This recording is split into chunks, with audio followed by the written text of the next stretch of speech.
சித்தர் பூமி. இன்னைக்கு ஜோதிடம் சம்பந்தமாக இறைவனை வழிபடுற முறைகளை பத்தி மேடம் கிட்ட இன்னைக்கு கேட்டு தெரிஞ்சுக்கலாம். முதல்ல அவங்கள வெல்கம் பண்ணிடலாம். மேடம் வணக்கம். வணக்கம். இந்த ஜோதிட துறையில கடந்த 20 ஆண்டுகளுக்கு மேல நீங்க ரொம்ப சிறப்பா பணியாற்றிட்டு இருக்கீங்க. நிறைய பேருக்கு கற்றுக் கொடுத்துட்டு இருக்கீங்க. நிறைய பேருக்கு ஜோதிடம் பார்த்து நல்வழிப்படுத்திட்டு இருக்கீங்க. இன்னைக்கு எங்களுடைய முதல் கேள்வி என்ன அப்படின்னு பார்த்தீங்கன்னா, கடவுள் வழிபடுறதுக்கு பல வழிகள் இருக்கு. சில வழிபாடு, போட்டோ வச்சு வழிபடுறது. இப்போ இந்த வாராகி அம்மனை வழிபடுறது அப்படிங்கிறது ரொம்ப பிரபலமான ஒரு விஷயமா இருக்கு. எங்க பார்த்தாலும் நம்மளுடைய வாராகி அம்மனுடைய வழிபாடை பத்தி தான் சொல்றாங்க. வாராகி அம்மனை எப்படி வழிபாடு பண்ணணும்? நிச்சயமாக சொல்லலாம். ஏன்னா இன்றைக்கி என்னுடைய அனுபவத்தில் வாராகி அம்மன் நிறைய விஷயங்களில் நிறைய அவங்களுடைய அனுகிரகத்தை நான் உணர்ந்தவள் அப்படிங்கிற முறையில் கூட நான் சொல்லுவேன். ஏன்னா அந்தளவுக்கு வாராகியோடைய வழிபாடுங்கிறது இன்றைக்கி நம்ம டெக்னாலஜியில் நம்ம ஒவ்வொரு தெய்வங்களை வணங்குறோம் அப்படின்னா, அந்த கலியுகத்தில் மனித முகமற்ற தெய்வங்களுக்கு வலிமை அப்படிங்கிறது ரொம்ப ஜாஸ்தியாகவே இருக்குது. அதுவும் நம்ம அந்த கோவிட் டைமில் பெரிய நீண்ட ஒரு லாக்டவுனில் இருக்கும்போதே நம்ம நரசிம்மரை தான் அதிகமாக இந்த நோய் தீர்க்கக்கூடிய காரணியாக நம்ம வழிபாடு செஞ்சுருக்கோம். நீங்கள் நிறைய கேள்விப்பட்டிருப்பீங்க.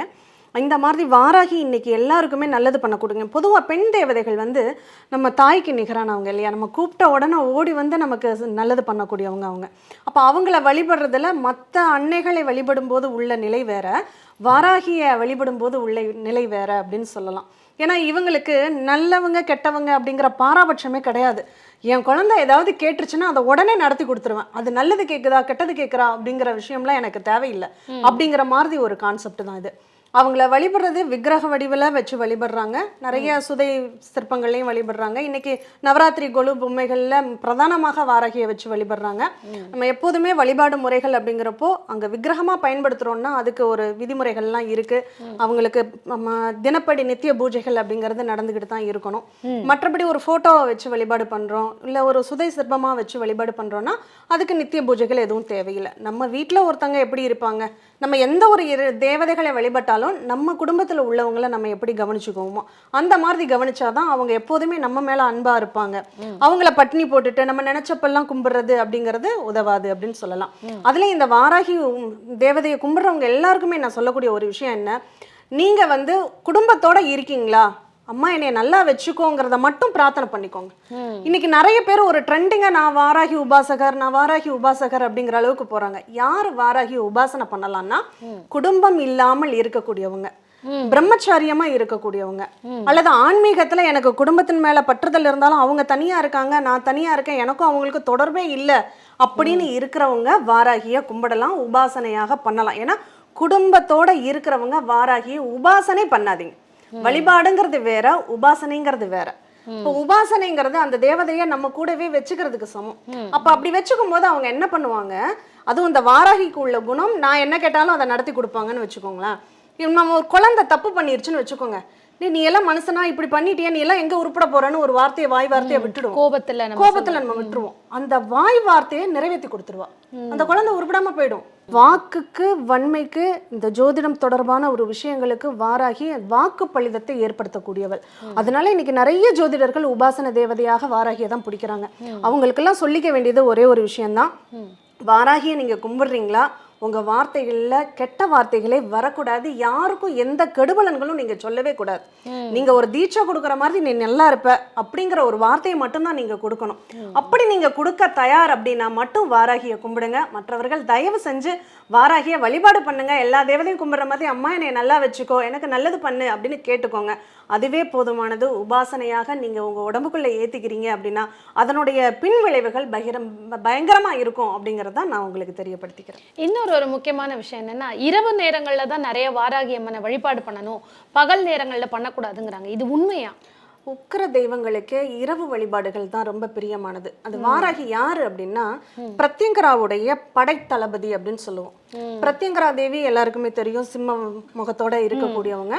அவங்களுடைய நிலைப்பாடுங்கிறது ரொம்ப உக்கிரமான தேவதை பிரத்யங்கரா தேவி. நம்ம மயானத்துல தான் அதிகமா வச்சு பூஜை பண்ணுவாங்க. நள்ளிரவு நடுநிசி பூஜைகள், அமாவாசை பூஜைகள் தான் அவங்களுக்குலாம் ரொம்ப இஷ்டமானது. அதே மாதிரி அவங்களுடைய படை தளபதி தான் வாராகி. அதனால கூப்பிட்ட உடனே போருக்கு போறக்கூடியவ தான் வாராகி. அதனாலதான் துஷ்டர்களை அழிக்கிறதுக்கு, பெரும்பாலும் எதிரிகளை வெல்வதற்காக தான் வாராகியை அதிகமா வழிபாடு செய்வாங்க. எனக்கு ஒருத்தரை பிடிக்கல, அவரை நான் ஏதாவது ஒண்ணு பண்ணணும் அப்படின்னா வாராகி உபாசனை பண்றவங்கள்ட்ட போய் ஏதாவது பண்றாங்கன்னா அது அப்படியே அந்த வாக்கு பலிதம் தான் இருக்குமே. அதனால என் குழந்தை சொல்லிருச்சு, நீ நல்லவனா இருந்து யாரா வேணாலும் இரு, அந்த குழந்தைக்கு அது தேவைப்படக்கூடியது. அது மனைவி இப்ப கோவத்துல மனைவியை திட்டுறோம்னு வச்சுக்கோங்களேன், அது கூட அப்படியே நடத்தி கொடுத்துரும். அதுவும் பெண்கள் கட்டாயமா நீங்க வாராகிய தயவு செஞ்சு உபாசன தேவதையாக பிடிக்காதீங்க. உங்களுக்கு குழந்தைகள் இல்ல, குடும்பம் இல்ல, நீங்க தனி மனிதனாக இருக்கீங்க, உங்களுக்கு ஒரு பாதுகாப்பு வேணும், ஒரு கவசம் வேணும்னு நினைக்கிறீங்கன்னா நீங்க வாராகிய பிடிச்சிக்கலாம். ஆனா மற்றவர்கள் குடும்பத்தோட இருக்கீங்க, உங்களுக்கு குழந்தைகள் இருக்காங்க, உலக பற்றுதலோட நீங்க இருக்கீங்கன்னா கட்டாயம் வாராகிய உபாசன தேவதையாக நீங்க கையில எடுக்கவே வேண்டாம். அது நெருப்புக்குள்ள கையை விடுற மாதிரி தான். அப்புறம் கையை சுற்றுச்சுன்னு கவலைப்படுறதுல பிரயோஜனமே கிடையாது. இந்த வாராகி அம்மனுடைய முக அமைப்பு வந்து எந்த மிருகத்தை சார்ந்து இருக்கு மேடம்? இவங்களுக்கு என்ன மாதிரி நைவேத்தியங்களை படைச்சா இன்னும் விசேஷமான பலன்கள் கிடைக்கும்? நிச்சயமா சொல்லலாம். பன்றி உருவம் தான் வாராகி அப்படின்னு சொல்றது. அந்த வாராகிக்கு கிழங்கு, பூமிக்கு அடியில விளையக்கூடிய கிழங்கு வகைகள் தான் அவங்களுக்கு ரொம்ப பிரியமானது அப்படின்னு சொல்றோம்.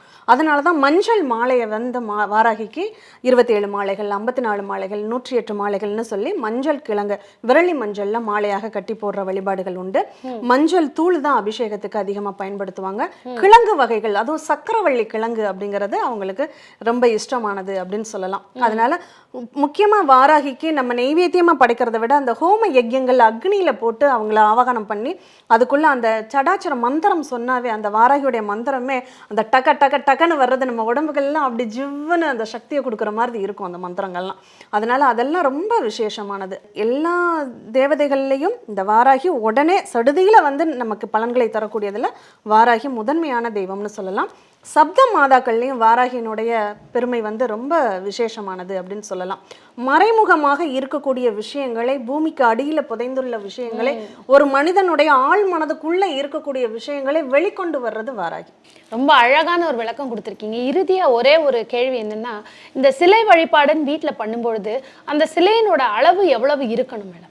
அது நிறைய பேருக்கு தெரிஞ்ச விஷயம்தான். 6 இன்ச்சுக்கு மேலே அந்த விக்கிரகமானது இருந்தால் அது வந்து நமக்கு முறையான கோயில்களில் வச்சு தான் பூஜை பண்ணணும்.